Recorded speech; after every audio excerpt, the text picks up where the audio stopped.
رسول الله. Assalamu alaikum. I'm Yasmin Mogahed, and this is something where we are joining together to celebrate the life of a very, very beautiful man, the Prophet Muhammad sallallahu alaihi wasallam.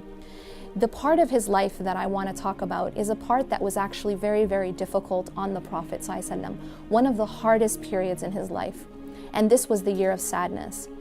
During his life and the beginning part of his revelation, of his mission, he had a very, very difficult task.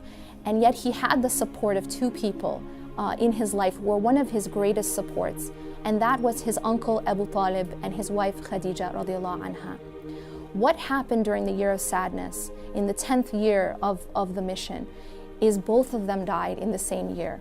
Now you can imagine what the Prophet ﷺ is going through at this point. He lost one of he lost his beloved wife, and he also lost his uncle who he loved very dearly. But he also lost a protection because the Quraysh were trying to attack the Prophet ﷺ, and one of the things that was barring them was the protection of Abu Talib. Now during this time, he decided to go to Ta'if, and when he went to Ta'if, the persecution increased and it continued, and the people actually lined up children and others and threw things at him, and even threw stones to such an extent that he was wounded and bleeding, and he was thrown out of the city in this type of humiliating way. Now you can imagine what he was going through at this point, and he went and he sat under the tree and he made a very powerful dua. And there's one aspect of that dua that I want to focus on.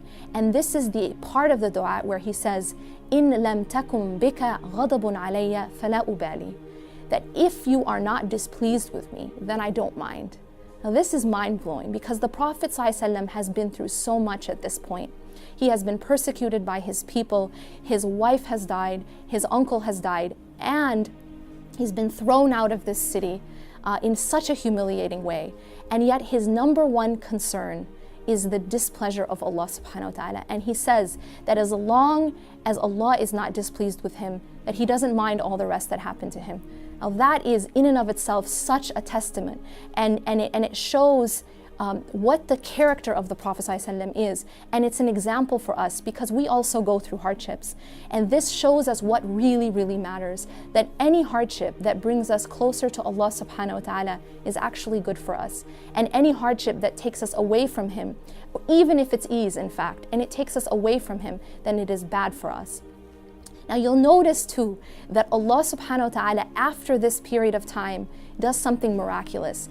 Allah takes the Prophet sallallahu alaihi wasallam up to the heavens, to a place where no other human being has ever been. And you see here that it's such a very, very symbolic sort of lesson for us, that when Allah subhanahu wa ta'ala takes away the creation, when Allah subhanahu wa ta'ala takes something from us that we love, but He gives back something better, He gives back something so much greater. And in this case, it is that nearness to Allah subhanahu wa ta'ala. Now, none of us are going to go up into the heavens in this life, and yet we can experience that spiritual nearness. And when Allah takes away something of the creation that we love, but He gives us His nearness, then nothing else matters. If you are not displeased with us, O Allah, then I don't mind. This is the lesson, and this is the attitude that we should take, and this is the inspiration that we can get from the Prophet sallallahu alaihi wasallam. أقول قولي هذا واستغفر الله لي ولكم إنه غفور رحيم والسلام عليكم ورحمة الله وبركاته.